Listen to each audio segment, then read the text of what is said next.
I'm going to talk tonight about what I see are the major drivers of ecological collapse, what we would have to do to stop and reverse these trends to save the planet, save the humans, okay? All right, the world's climate scientists tell us we're facing a planetary emergency, that if we don't cut global fossil fuel greenhouse emissions by 40% by 2020, by 90% by 2050, we'll cross critical tripping points beyond which global warming will accelerate beyond any human power to contain it.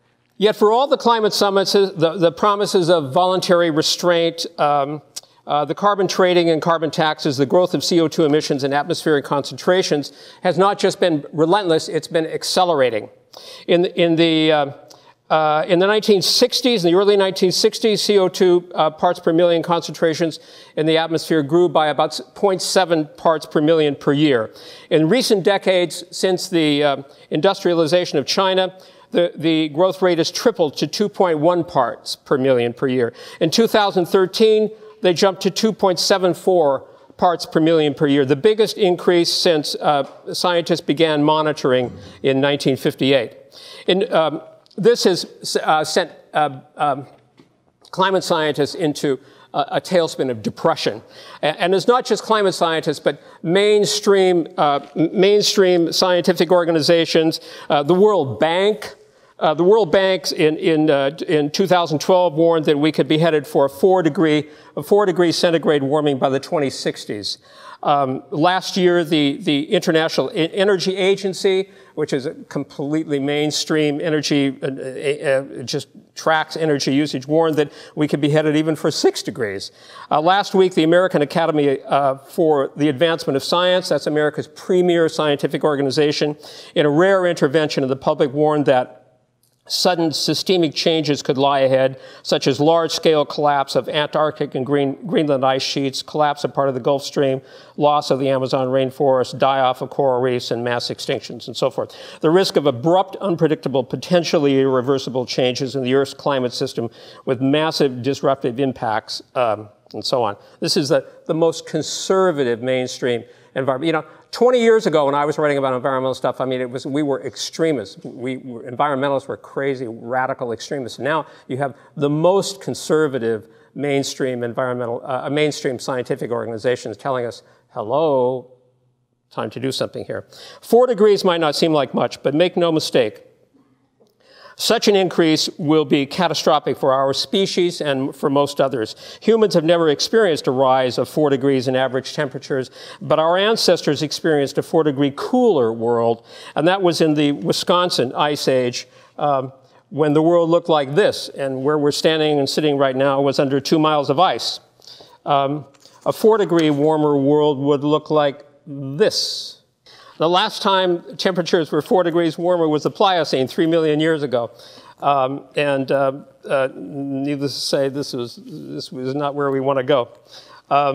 It would take a long time for that to happen, for all that ice to melt. But once the melting gets going in earnest, once it really starts, there won't be any stopping. This is a comparison. This is a NASA Goddard Institute photo of the summer ice sheet retraction, the smallest summer ice sheet in 1979 versus 2012. So here's the question. So for all the evidence and alarms, why are we marching to disaster, sleepwalking to extinction, as George Monbiot, the famous Guardian newspaper columnist and environmental writer, why can't we slam on the brakes before it's too late, before we ride off the cliff? I'm going to argue that the problem is rooted in the requirements of capitalist reproduction, that large corporations are destroying life on Earth, that they can't help themselves, they can't change very much, and that so long as we live under this system, we have little choice but to go along with this destruction,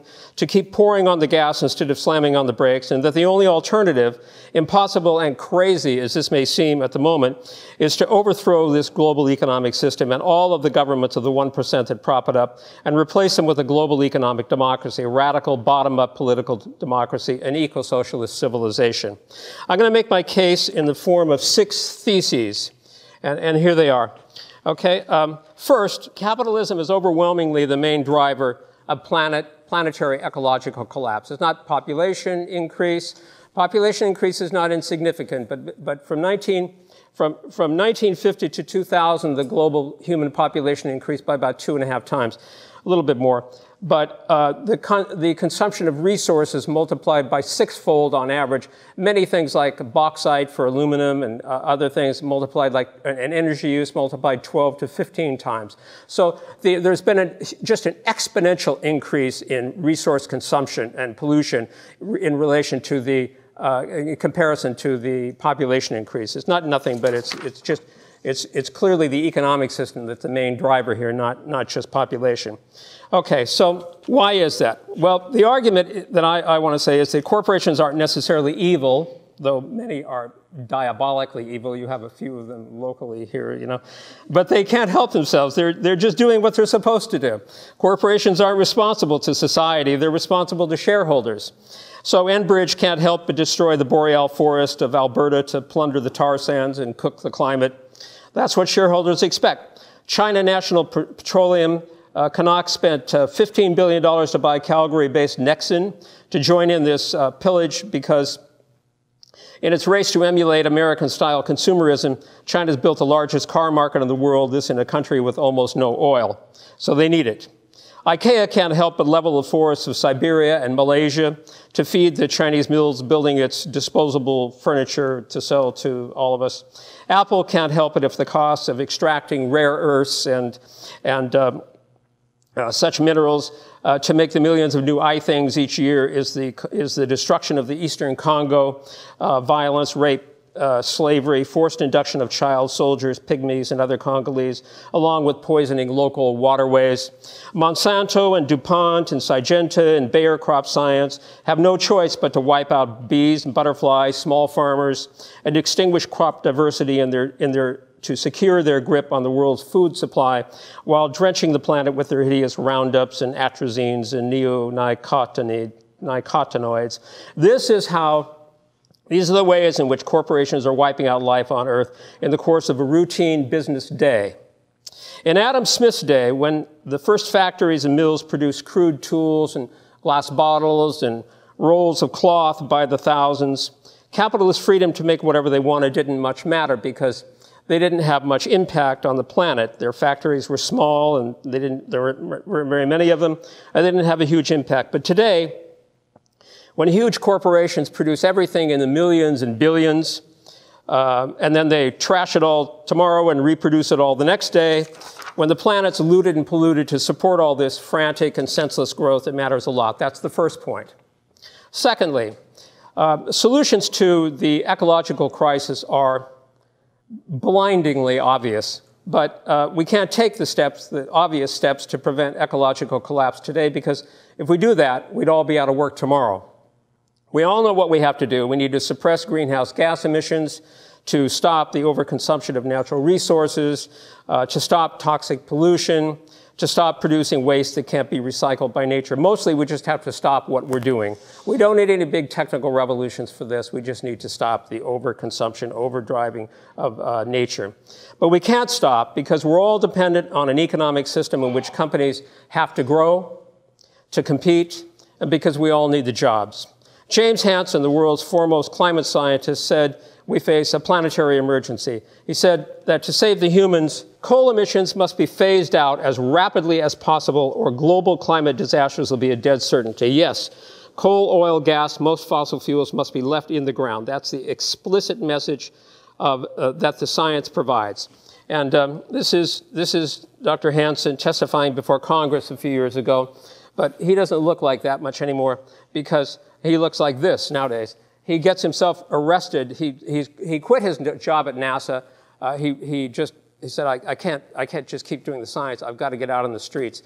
And he's been protesting continuously and getting himself arrested in front of the White House and whatnot and writing books. This is his book. You should read this, Storms of My Grandchildren. It's a great book, completely accessible to non-scientists. It's really, really an excellent book. So that's Hansen.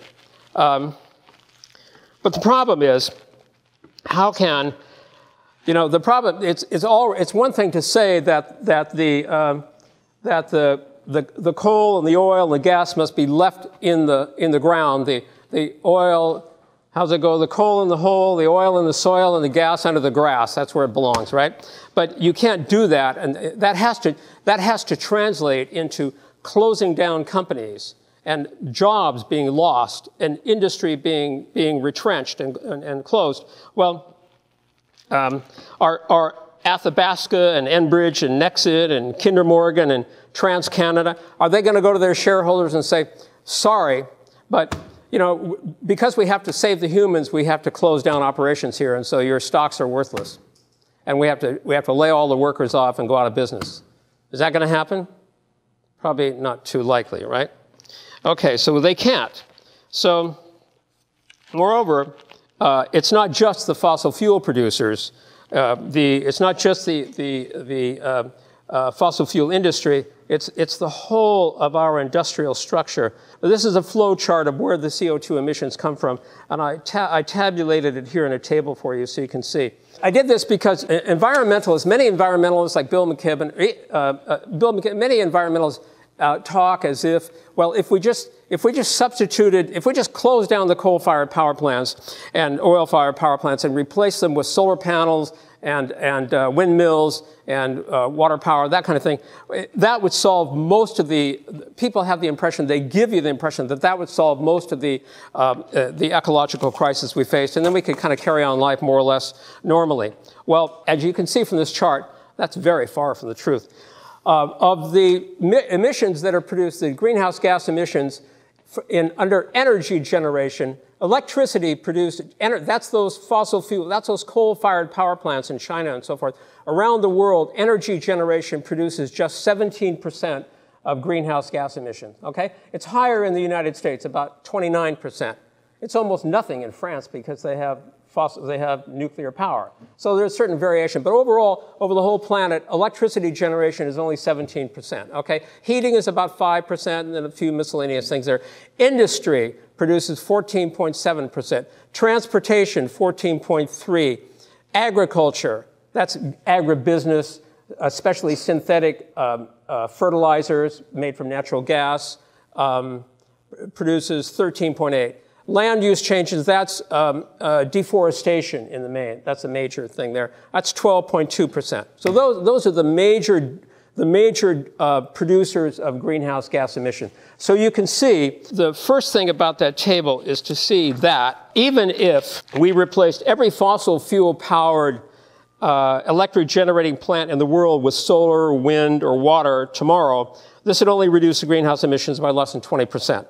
So there's no, so that would be helpful, very important to do, but it's not going to solve our crisis. Generally speaking, the mainstream environmental organizations and scientists and the government and so forth have tried to approach fossil fuel mitigation with one of two approaches, either cap and trade or green taxes. Okay, I wrote an article on this out there. People can look at. So. Cap and trade. Why has cap and trade failed? Cap and trade failed because it would have actually imposed a cap on emissions. That would be a good thing, right? But that's not acceptable to business. Business is not going to accept a cap, and governments don't accept a cap. Because business and governments understand, even if some naive environmentalists don't, that there is no way to grow the economy without growing fossil fuel emissions. There is a little bit you could do. It's true. Some areas, for example, you could reduce electricity generation of greenhouse gas emissions by replacing them all with solar panels. That really would cut. That's one area where you could cut. You could change agriculture from agribusiness to organic farming, and that would drastically reduce the greenhouse gas emissions from those areas. But most of the rest of the economy, you just can't do it. There's just no easy solution for this. Transportation, industry, deforestation, and even in electricity generation. Well, you could, in principle, you'd have to change everything on the whole planet to do this, and you'd have to do this like right away. But the point is that The cap-and-trade idea was largely not acceptable to industry, to transportation, and even to electricity generation in the United States, certainly, and probably here too, because the fossil fuel industrial complex wants to keep their operation going, so they don't accept it. So the consequence is that every IPC CC, every time there's every year when there's a negotiation, you know, this year it'll be in Peru, last year it was in Doha, before that it was in South Africa, and then it was in Cancun and Copenhagen and on back to Kyoto.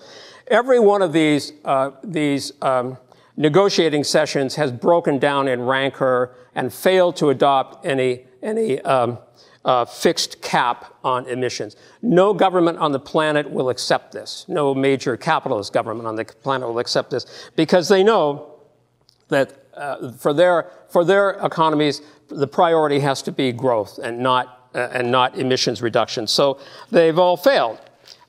So you have, for example, like Obama, President Obama, who campaigned on to set a hard cap on CO2 emissions, as he was very adamant environmentalist in his campaign. Instead, he's done almost everything to increase emissions since he got elected. In his 2012 State of the Union speech, he laid out his all of the above energy strategy, in which he said, now under my administration, America is producing more oil today than at any time in the last 8 years. Over the last 3 years, I've directed my administration to open up millions of acres of oil and gas exploration across 23 different states.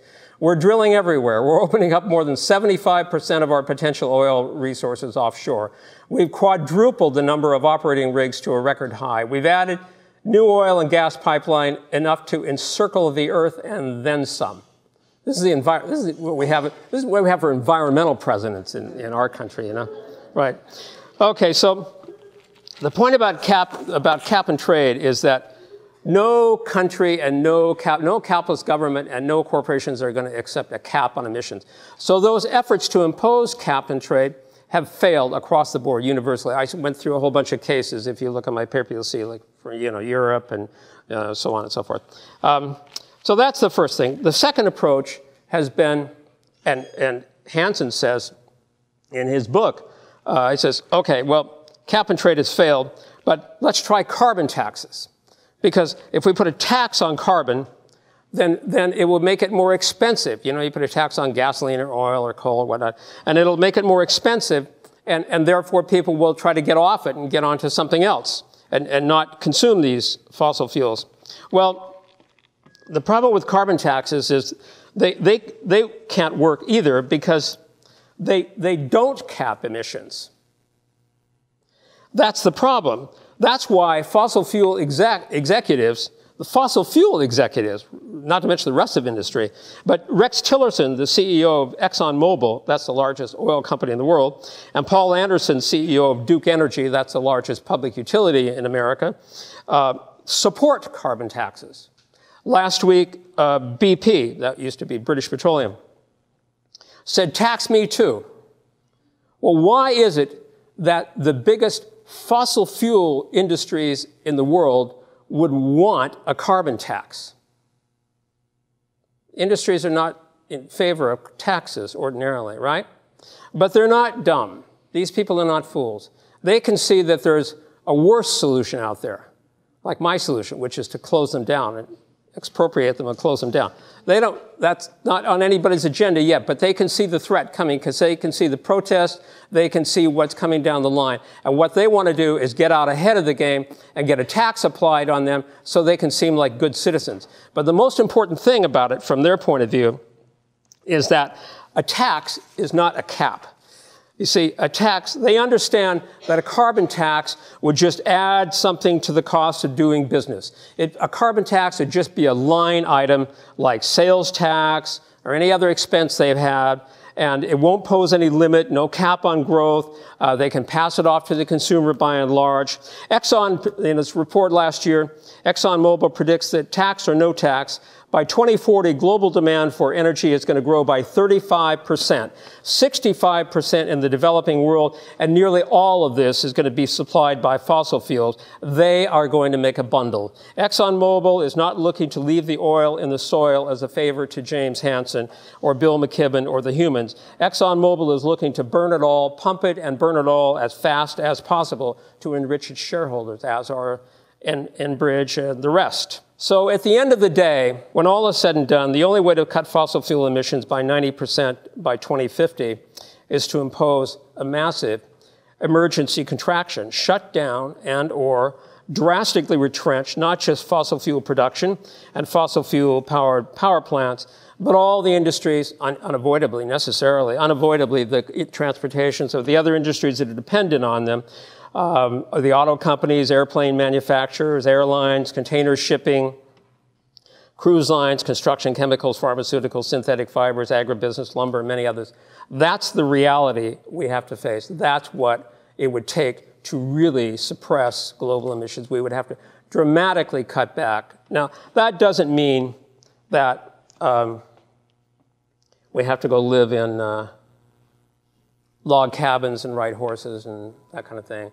But it does mean we have to get back to a sustainable level of consumption, which would be sort of more like, well, footprint scientists say that even Americans were living in a relatively sustainable mode of existence in the early 1950s. And that was my parents' age. They weren't living in caves. They had a car and a house, but they weren't jetting off to Cancun on a moment's notice, and they weren't buying a new iPhone every 6 months and whatnot, but they had a manageable life. Anyway, the point is we have to have a huge contraction of overconsumption of these resources in the industrialized advanced North, not obviously in the South. There's huge disparity, obviously, between what people are consuming in the South versus the North. And there's huge disparity in this country and in America between what poor people consume versus what the upper middle classes consume. Like 80% of the consumption of natural resources in America is like by 10% of the population. It's just overwhelmingly skewed in the direction of the upper classes. So, but nonetheless, that consumption has to grind to a halt. It's either that or us. So we need to work toward a global convergence and contraction and convergence down to some level, bringing up the living standards of people in the third world and not reducing our living standards. I think it's actually just the opposite, but we'll get to that in a bit. In the overconsumption of resources in the advanced world. This is George Monbiot. His book Heat. He goes through a lot of chapters trying to figure out how we could reduce CO2 emissions by insulating houses, some changes in transportation industry and whatnot. And he gets to a chapter which is called Love Miles, about families and airplane flights and about people being married and living with kids and whatnot. We're all over the planet these days. And he says that unfortunately the fact is that aviation is one area. Aviation is a small percentage, generates a small percentage of overall global emissions of CO2, about 3%, but it's the fastest growing sector. Its impact is actually heavier than that, about 6%, because most of those emissions are released at very high altitudes where they have a bigger effect. I'm not a scientist, so I can't tell you how exactly, but anyway, it's worse. But they're scheduled on the rate of growth is that they're going to be heading for like close to 15% or something in a couple of decades. So they are very important emissions. And Monbiot is saying, look, if you want to cut emissions 90%, it requires not only that growth stops, but that most of the planes which are flying today are grounded. I recognize it's not a popular message, but it's hard to see a different conclusion could be extracted from the evidence. So I think that's generally true about what he's saying about aviation, except that I think it applies to a much broader swath of the economy than just aviation. Because, of course, and that's just CO2 emissions. And we're not just over-consuming fossil fuels. We, in the global north, in our capitalist economies that are chewing up the resources of the world, are consuming everything from fish to forest, minerals to metals, oil to fresh water. We're consuming the planet like there's no tomorrow. I mean, the fossil fuels are just the most blatant, shocking example of all that. 2/3 of the American economy is geared to producing consumer goods, what are called consumer goods. But it's for sure we need food and clothing and housing and transportation and schools and everything. We need all that. But most of what corporations produce today is not really for the needs of people. It's for the needs of corporations to sell to people. You know, there's so much stuff that's produced, I mean, from the ever more obscene and pointless vanities of ruling class consumption, the Bentleys and Maseratis and resorts and estates and yachts and jets and whatnot, to the endless waste stream of designed-in obsolescence-driven repetitive mass consumption. Fashions, cars, furniture, consumer electronics, and all the retail malls and the junk mail catalog industry and the advertising and banking credit card. All that keeps this perpetual consumption machine humming along, not to mention the staggering waste of the auto industry. It's just consuming the planet to death. I'd suggest a couple books you might want to look at. Michael Clare, he's written a number of books on environment, on global resources. This is his latest, The Race for What's Left. And Craig Simon's The Devouring Dragon, about the impact of China's transition to capitalism. Well, he doesn't really call it capitalism. Well, a little bit, yeah. Capitalism and its impact on the environment and the ecology. I'll just mention this. It was one uniquely American capitalist invention. I've always found this curious, which is planned obsolescence. This is a uniquely American invention.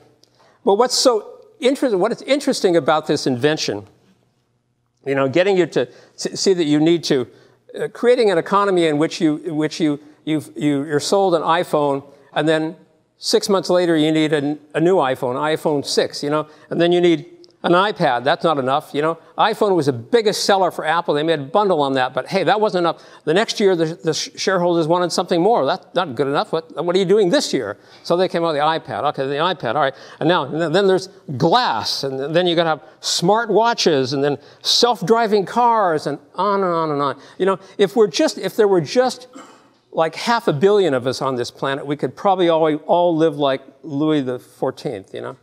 But there aren't. There are 7 billion of us here, and going on 9 or who knows what, you know.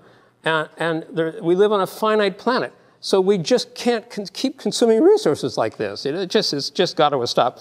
Anyway, planned obsolescence is so interesting because I've always found this curious that when the Wall Street Journal and the Milton Friedmans of the world sing the praises of capitalist inventiveness, they somehow always fail to note this particular invention of theirs, which, when you think about it, has to be one of, if not the very best invention of capitalism ever. Because, after all, the ability to produce things people want to die for, or at least want enough that they're going to go pay you a lot of money for them, and then to convince them that what they just bought, they need to trash and throw it out, or lose it, you know, as they say in America. You need to lose your iPhone, and then buy a new one all over again. It's just a staggeringly brilliant invention from the capitalist point of view. Just think about it. You know, they make a good product, and then even if it works perfectly, they've got to convince you that you have to throw it away next year and buy a new one. You know, I mean, don't you need Siri to talk to you, or you know, maybe get it to start your coffee in the morning, or just, it could do it. It can turn your TV on, you know, I mean, and everything, you know, it's like everything is linked to the internet. You know, you can open your house from miles away, you know, to regulate your thermostat. Don't you need this, you know? There's a good doctoral dissertation here someplace. I think somebody could really do something with this idea. Of course, the downside of it is that it all ends up in huge trash mountains. Giles Slade, in his book Made to Break, said, "The Egyptians left behind great monuments to endure for ages. But what can be said of a culture whose legacies to the future of mankind are mountains of hazardous debris and a poisoned water supply? Will America's pyramids be pyramids of wastes?" Pretty good, huh? This is all going to come to a screeching halt one way or another. Either we just keep on growing and overproducing and overconsuming till we finally collapse like those Easter Islanders or Mayans or other societies Jared Diamond recounted in his book Collapse, or we slam on the brakes, shut down this engine of overproduction once and for all, and build an economy for people instead of for profit. Third point, if the market system can't save us, what choice is there but to socialize most of the economy and plan it directly? The problems of planet management can't be solved by individual choices in, you know, they say we're in this Anthropocene, but one of the students in your class today, James, mentioned something about, somebody wrote articles about, it's not really the Anthropocene, it's the Capitalpulsine or something. The capitalist Pulsine. And she was dead on right because the scientists say we moved in this era of the Anthropocene in which people heard this term? Yeah, okay. It's when people become the main driver of, it's a geologic age in which people become the main driver of climate change in the world. And it's absolutely right, except that people weren't doing it in the last 2 centuries ago. If you look at, I was reminded of Al Gore's charts. Remember Al Gore's charts? He gets up there and he has these charts about like the percentage of the concentration, I can't do it, but the concentration of parts per million of CO2 goes along in some like jagged line like this, right? And then suddenly it shoots up. And then the temperature goes along like this, and then it's going to go up like that too, right? And then the human population goes along for ages, like for, a million years, and it's very low line like that, and then suddenly it shoots up. And then other species begin to go extinct. In the same way, it's a red line that goes like that and then like that. They call it the hockey stick thing. Well, why is there this hockey stick change? This hockey stick change takes place beginning in the 18th, 19th century. And why is that? What happened in the 18th and 19th century? That's a question for you guys. The Industrial Revolution, yeah. And the Industrial Revolution was brought about by the transition to capitalism, which took place first in agriculture.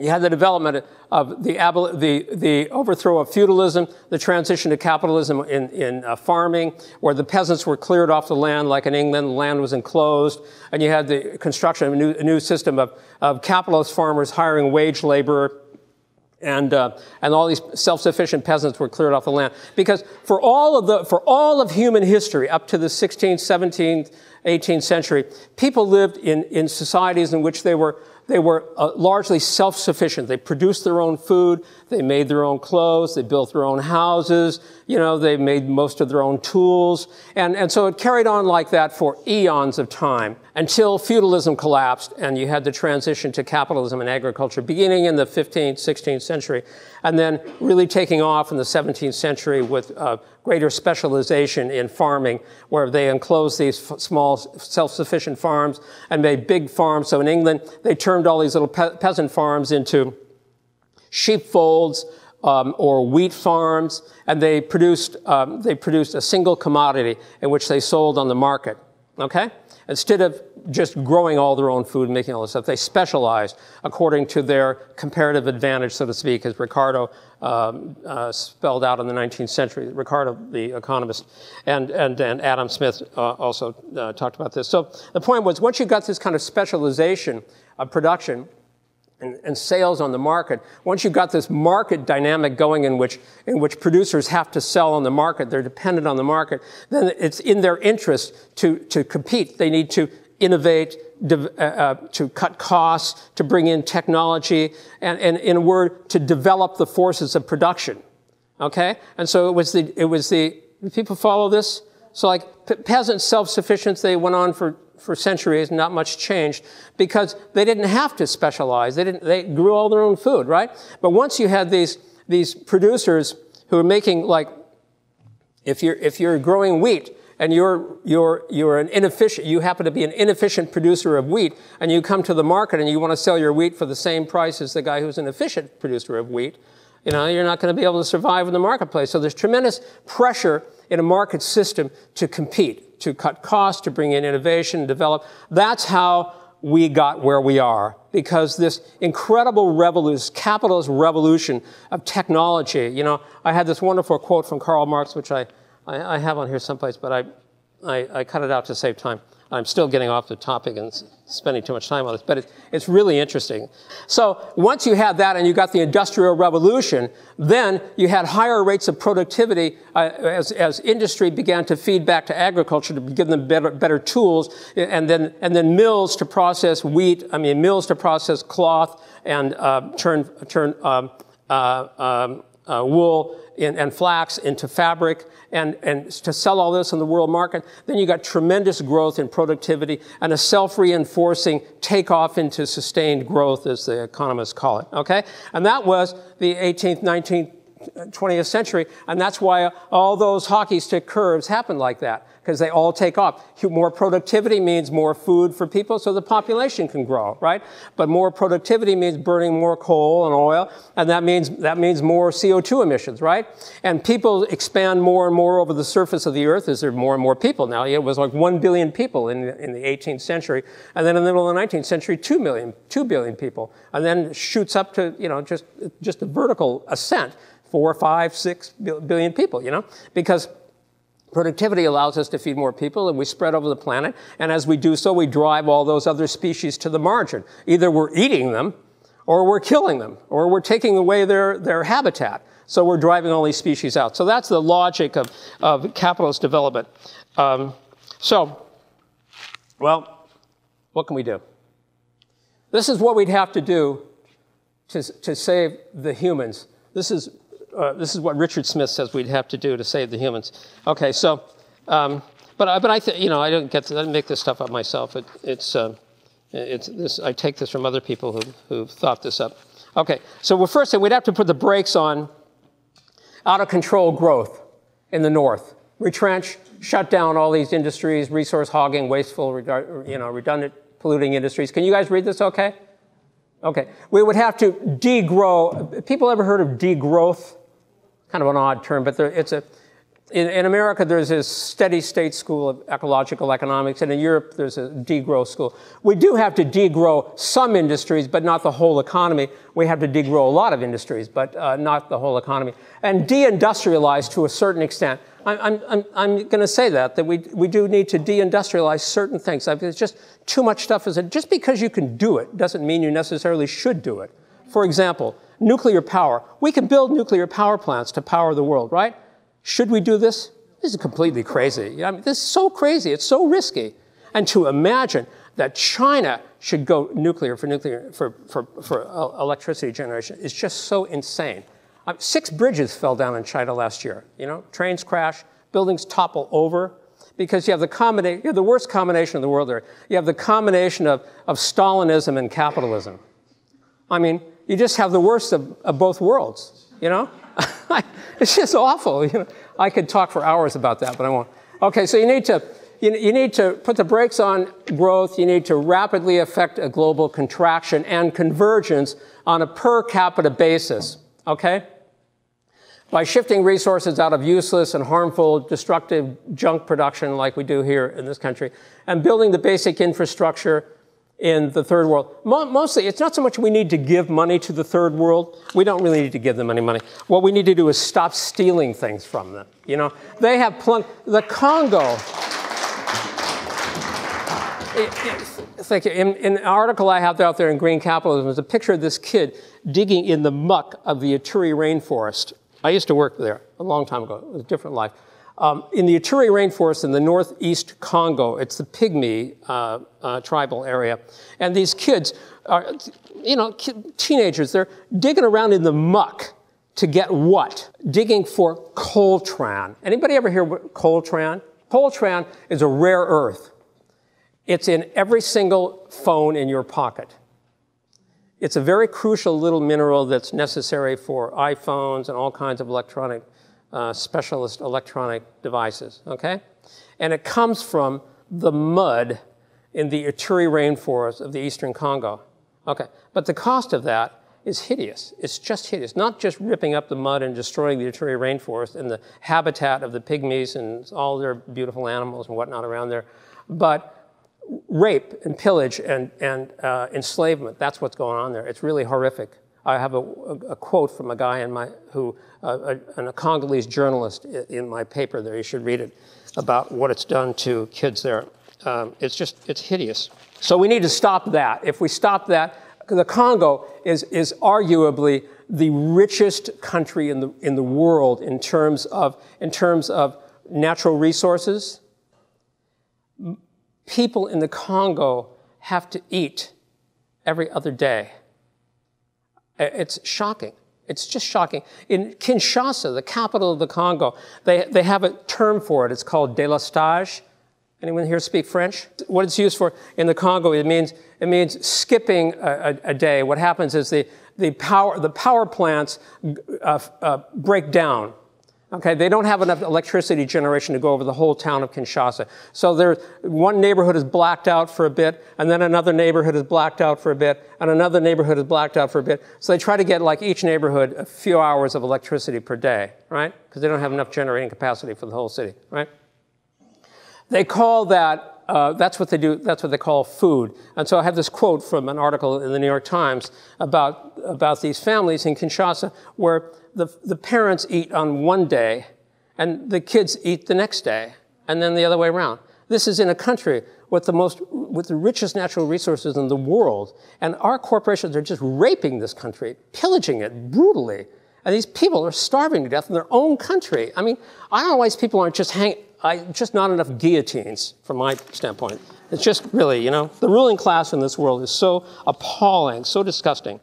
Anyway, so we need to stop ripping off the South, and they could do just fine. We need to reprioritize, reorganize, restructure production to build the products that we do need to be as durable, rebuildable, recyclable, and shareable as possible. Steer things into resources into things society needs, like renewable energy, organic farming, and so on, and so forth. So, like, we don't need, like I write about in China. I write about China. The Chinese didn't need an auto industry. They've wasted staggering resources on creating an automobile industry that they really did not need. And when I visited in China, when I first went to do research in 1991, you could ride a bicycle across Chang'an Avenue, right straight across Beijing. You could go straight across Beijing in about 20 minutes, maybe 40 minutes for a lot of bicycles on the road, you know. Today, there are 6 ring roads around Beijing, and it's constantly, well, I showed you a photo on the smog, and it's constantly jammed with cars. That's the 5th ring road right there at rush hour. Is that crazy? I mean, they didn't have that. Just in the 1980s, they had none of that. What they had was most people in Beijing got around on bicycles. Completely flat city. And a reasonably sized city. They got around on bicycles, and they took buses, and in between cities, they took trains. And the World Watch Institute, people have heard of this? A big environmental organization. They did a study back in the 1980s in which they said, they discovered that the combination of bicycles and buses and trains was the most economically rational, the healthiest, and the least polluting mode of transportation with the available technology we have at this stage in our human development for urban environments in the world. It's totally simple. The Chinese could have upgraded their bicycles. They were kind of clunkers, you know, the flying pigeons and whatnot. And the buses were like 1940s versions, you know, clunker. And the trains, first-class trains were pretty okay in China in the 1980s, all right. Hard seat was, you know, second class, a little rough. But if they had just upgraded those and built some subways, which they have recently done, and they really needed to.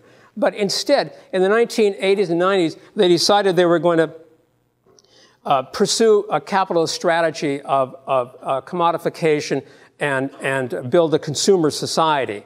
And they've really been pushing that. And so they created what they call pillar industries, the automobile industry being one. And now they're trying to build an airplane industry, which is just completely insane. They had no need to do this. This is just completely unnecessary. I'm not saying that people here should have automobiles, but no, the Chinese should not have automobiles. I'm not saying that at all. We need to get out of our automobiles here and get back on bikes and create some public transportation here so that we'll have a healthier environment too. I came to visit here. It's really lovely, except I look over I'm standing in that park. Roger, where did you take me? Some park, I don't know the name of it. Looking out, I could see this belt of brown smog over the horizon there. And it's from cars in beautiful British Columbia. But, you know, I think if we consolidated our cities and we had better public transportation, we wouldn't have to completely abolish cars. I'm not going back to the Stone Age here.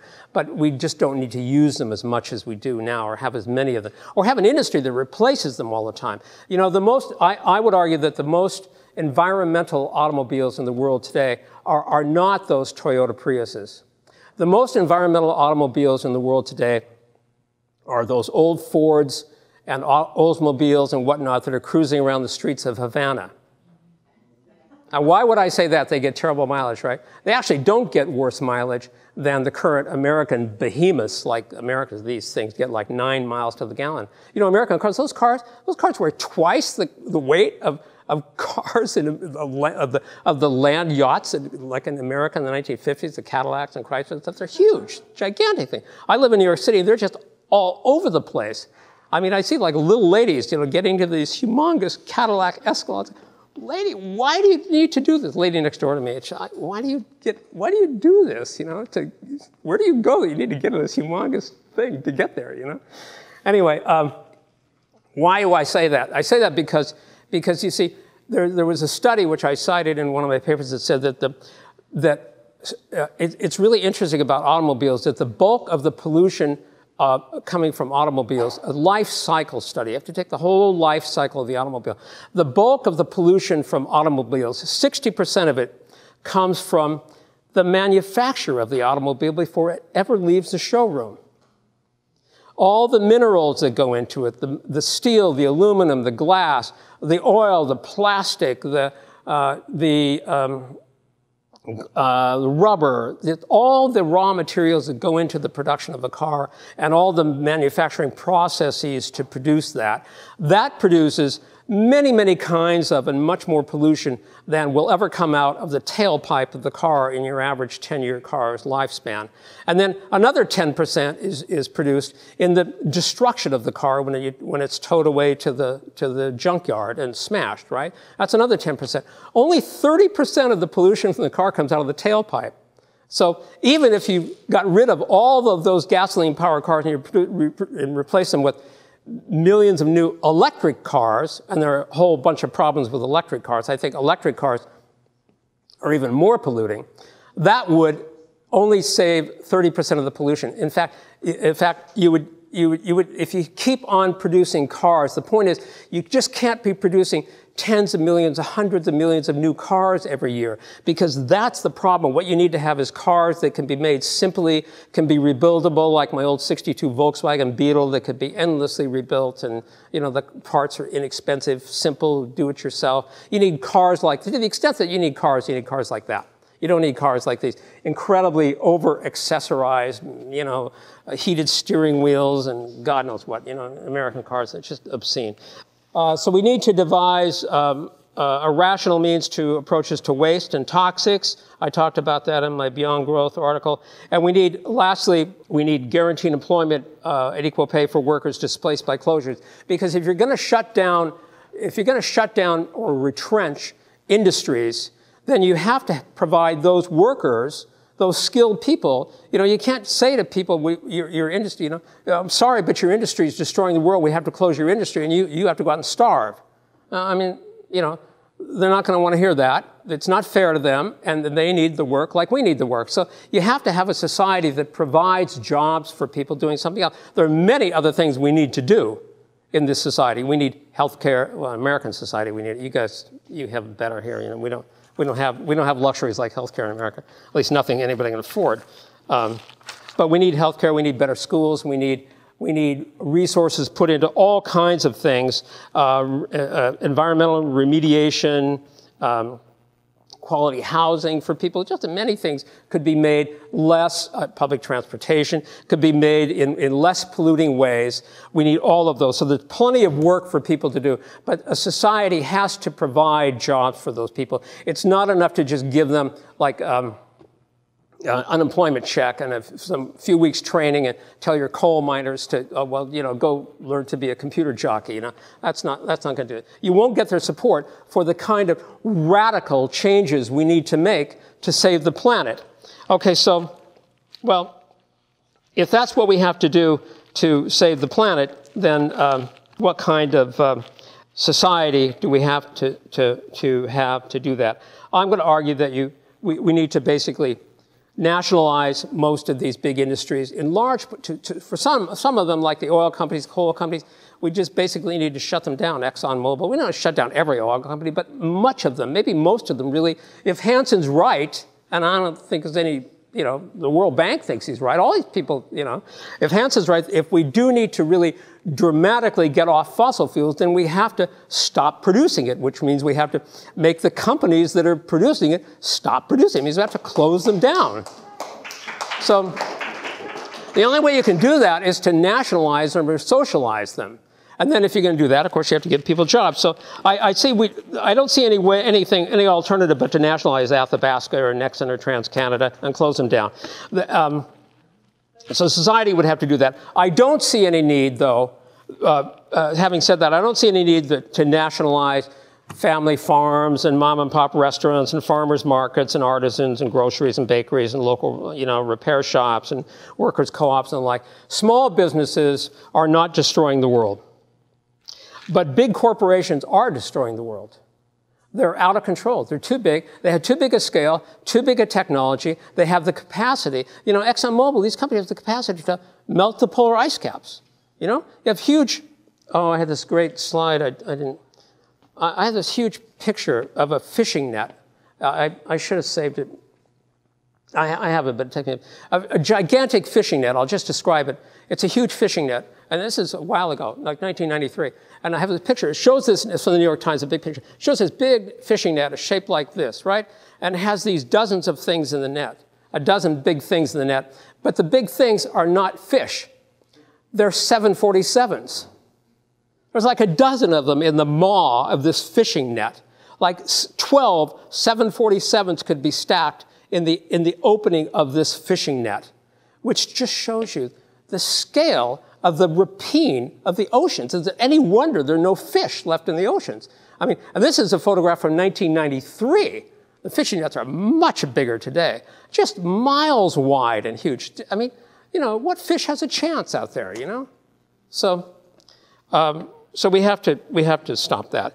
Those big corporations are way out of control. We have to nationalize them. We have to close them down. We have to reprioritize them. We don't have to shut down everything, but we have to turn the automakers into making windmills or solar panels or something society needs, but is not destroying the planet. And we have to rationally see what society really needs, which is not designed-in obsolescent stuff to be thrown away next year and replaced, but things that are durable and can last us for years or decades, even generations, We have to build for the future so that we can protect resources for our children and set aside resources on the planet for the other critters that we share this planet with, right?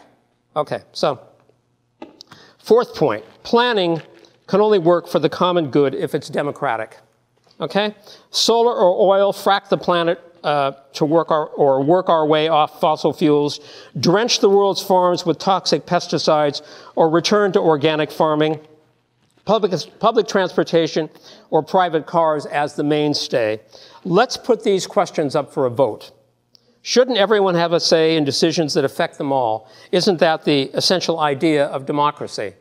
So the point is that these questions should be put up for a vote. Isn't that the idea of democracy? Well, actually, no.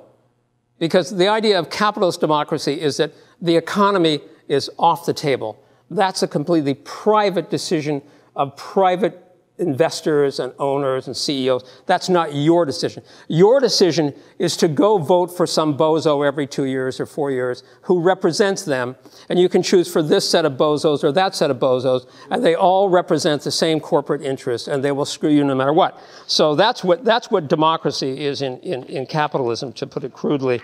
But the problem is that the economy does need to be put up for a vote. We need to be able to make these decisions. Corporate boards, like in Adam Smith day, it didn't so much matter that capitalists made the decisions about their industries and so forth, because they were tiny little industries. They didn't have much impact, and so who cared? Although it mattered for like slaves and things like people like that capitalists were not benign in the 18th century. For sure, but for the global environment, it didn't have much impact. But today it matters because you have huge decisions that affect all of us and thousands of other species, even the fate of life on the planet, these are still private decisions made by corporate boards on behalf of self-interested investors. Polls show, for example, that 80% of Americans oppose GMO foods. But Americans don't get to vote on whether we get GMOs in our food. In fact, we don't even get to vote on whether we know that there are GMOs in our food. Well, why not? Corporate boards the boards vote to put GMOs in our foods, and they vote to put all kinds of toxic chemicals in our food, but we're the ones that ends up consuming it.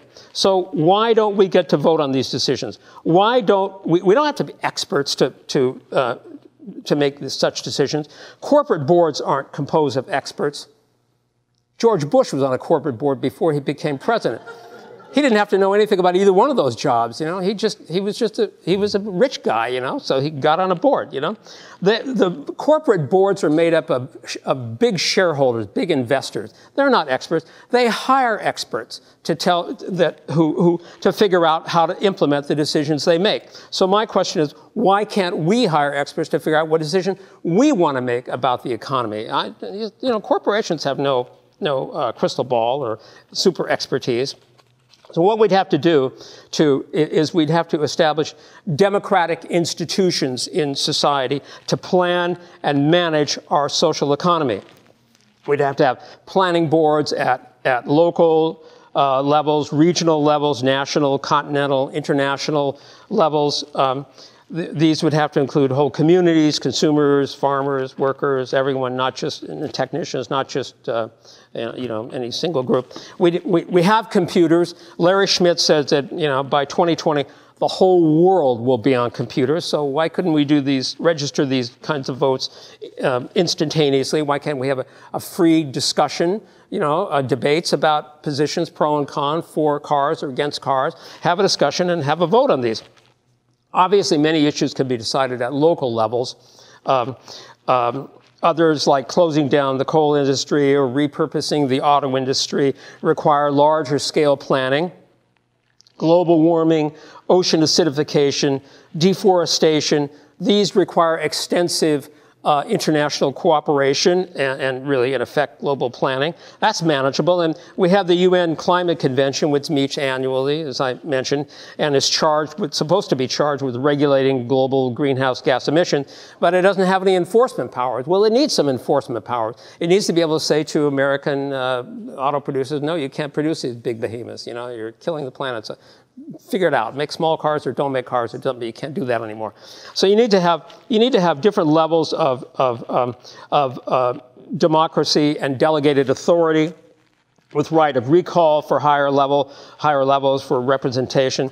This can be worked out. I mean, I spent a little time in one paper about the planning commissions for public utilities in the United States, which are quite interesting because even though public utilities are both a mix of publicly owned and privately owned, mostly privately owned, nonetheless, the actual regulating process of deciding how much electricity gets produced, how much water, and these other kinds of utilities get built in the United States is actually done through public utilities which are entirely astonishingly democratic and open, and anybody can go to these meetings and participate and get all the records and everything. It's a kind of it's a big loophole they left open, in America. but it exists. It's very interesting. Look at Greg Palast's book, Palast, P-A-L-A-S-T. He's a very good journalist. A study of public relations. It's called Democracy. I forget the title. Democracy. It's a footnote in my book, but there's more than a footnote. There's a couple pages discussion of it. It's a very good example of what I would call kind of a proto-socialism. And I don't see any reason why that model couldn't be extended to much of the industrial structure in America. Okay. I was just going to say, though, that when scientists say, like when James Hansen and other scientists say that we need to have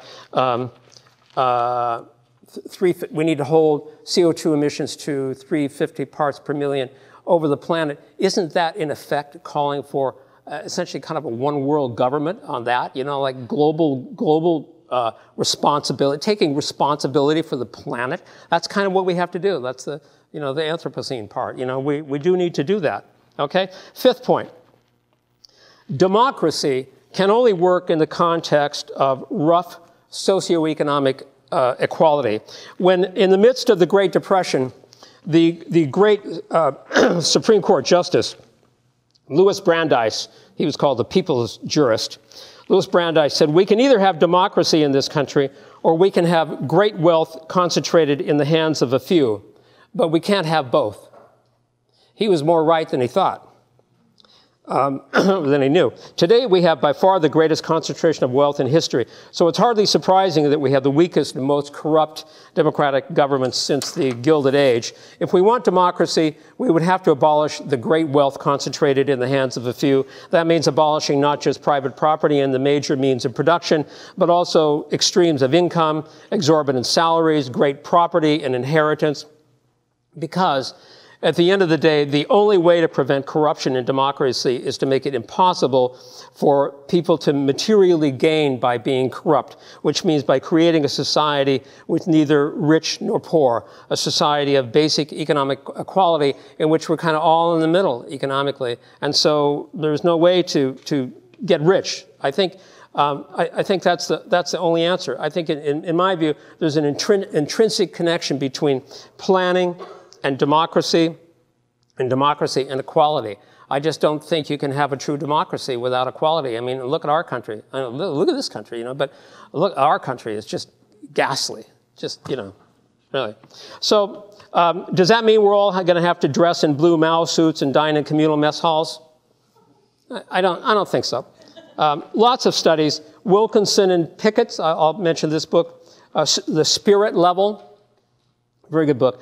The UK, Britain's New Economics Foundation, and others have shown that even in capitalist societies like Finland and some other places, people are happier, where life is better, there's less crime and violence, fewer mental health problems in societies that are more equal, where income differences are small, where concentrated wealth is limited or non-existent.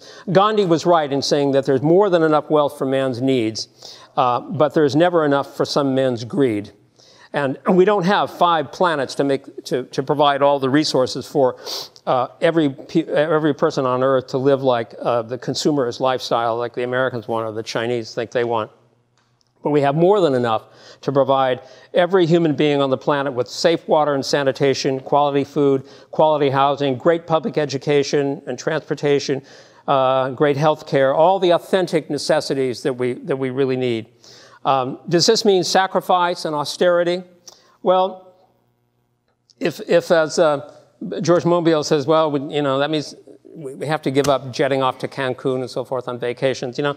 But, you know, when I was growing up in Seattle, we didn't think about jetting off on vacations to Cancun, you know.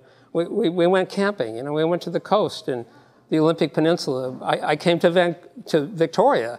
And when I was a kid, we took the ferry up to Victoria when I was a teenager. I mean, we had a wonderful life. And, you know, my parents were just working class. My dad was a machinist. My mom was a waitress. I mean, we didn't have any money. But we didn't suffer because we didn't get to fly off to Europe all the time. So those sorts of things, I'm not saying people shouldn't fly, that people should never fly anywhere. It's just that we need to ration those within the concept of what's sustainable for ourselves, for the planet, and for future generations. And then if there's enough for people to fly, fine. Or if they invent a solar-powered plane that we can all fly, fine, we'll all fly, you know. But we can't do it the way it is. So I don't view it as austerity. I think on the contrary, I would view eco-socialism as a liberation from the treadmill of consumerism and the mindless, appalling, alienating jobs that we have in this society in which we're just manufacturers or sellers of widgets and crap for some of this corporation, slaves to corporations. I think if we could get rid of this disgusting capitalist society, we could free ourselves from the toil of all this mindless waste and greed and live authentic lives where we can spend our time sitting around in the cafes and having more time off and have more time to make love and go on vacations and, you know, all these things, you know, and live a real life. Live, you know, work to live, not to live to work, you know. So we need to redefine the meaning of a standard of living to connote a way of life that is actually richer while consuming less. I'm quoting Michael Lowy, who is a wonderful eco-socialist. He really summed it up beautifully. Okay, last point. This is completely crazy, utopian, impossible, and never happen. Well, maybe. But what's the alternative? The planetary emergency we face is no joke. The specter of planet-wide ecological collapse and the collapse of civilization into some kind of Blade Runner dystopia is not so hypothetical as it once seemed. Ask the Chinese. China's capitalist miracle has already driven that country off the cliff to headlong ecological collapse. It threatens to take down the whole planet with it. China's rulers face hundreds of mass protests, many of them violent, around the country every day, and it's all they can do to keep the lid on. As China itself demonstrates, revolutions come and go. Economic systems come and go. Capitalism has had a good 300-year run, but it's past its use-by date. The question is, will humanity stand by and let the world be destroyed to maintain the profit system? That's what would be truly crazy. I just don't think the younger generation sitting in this room is going to let that happen. And here's another younger generation. These kids here. And thank you. Around the world, young and old are struggling against the destruction of nature, against dams, against pollution, against overdevelopment, against the siting of chemical plants and power plants, against predatory extraction, against the imposition of GMOs, against privatization of the remaining common lands, water, and public services, against capitalist unemployment and precarity. These movements are still in their infancy, still unsure of their future, against capitalism, still not sure about what that other possible world should look like, but their radical democratic instincts are, I believe, humanity's best hope. This generation has to start by rejecting the capitalist thesis that we have to destroy our futures to save our jobs today, because today it's not just your job, your community, some company or other, or even a town. Today we face the prospect of planet-wide ecological collapse, of the end of civilization, and possibly our own extinction. So in that context, we need to be looking for ways to move ahead. I'm going to suggest three. I'm just going to mention three kinds of things because my wife is always saying, well, where's your transitional program? You know, how are you going to get there? Well, I'm going to mention a couple of things. This is Our Jobs, Our Planet. This is a program that the European Transport Workers Federation is working out. They're trying to basically to get people, this is the transport workers, they're trying to get people out of cars and into more public transportation to reduce emissions, to improve the transport that they have, to make it move at slower speeds, not an emphasis on high-speed trains so much, but slower speeds that'll cut dioxide emissions, to electrify, to get rid of coal-fired and oil-fired transportation networks and replace them with solar and wind power to cut emissions again. These are transport workers, but these are workers in auto industries too. I mean, it's very brave for workers in these industries to be saying that we need to really put climate change in the forefront. And this is what they say. They say if unions stick to policies that support growth in all sectors, some unions in this town or Vancouver could pay attention to this, we'll not be able to deliver that growth. Climate change is coming. When climate catastrophe arrives, governments will cut aviation, trucking, and much else swiftly and savagely. Then there'll be no protection for workers affected. So unions will need to do two things at once, to campaign for serious cuts in emissions, but we need to insist at the same time that those cuts can only come if workers are properly protected. We need to control the process, not have it done to us. That's what I'm saying about the need to guarantee employment for the changes that need to be made to save the humans. This is another example, the Our Power campaign. This is Navajo community in Black Mesa, Arizona. They mine coal, they mine coal and they ship it through pipelines to power plants, I think in Utah or some ways away. Anyway, they are trying to get those coal mines shut down on their Indian lands and to replace them with solar power plants that would provide electricity for replace those solar provide electricity to those generating plants. So they're trying to keep the jobs to replace the jobs they're doing now, but with other jobs that they can do that are not destroying the environment. This again, I think you could Google the Our Power campaign. They also have other projects in Detroit and in Richmond, California. It's a very good organization. They're trying to affect. There's a whole movement out there for what are called just transitions, trying to get transition out of fossil fuels and into other energies or into other kinds of less destructive technologies. Okay, that's that. And the last one is La Via Campesina, which is just an amazing organization. Here's a quote from them, from Annette Desmarais. She's a farmer, Saskatchewan farmer turned scholar. And she wrote a book called La Via Campesina, which is a great book. I suggest you have a look at that. Whether resistance movements are fighting privatization of the commons, the imposition of GMOs, attempts to expand use of food irradiation, negotiation of bilateral, regional, global trade agreements, and so on. These struggles are deeply connected to agriculture and those who produce it. Every single one of us on this earth is connected to that process. We all eat their food. We are all dependent on farmers. Their struggles for healthy farms have an impact on all of us. So these are these people are not trying to preserve an antique way of life. They're trying to preserve the viability of family farms and to get away from agribusiness, to produce food organically and produce it safely for them and for us to consume it.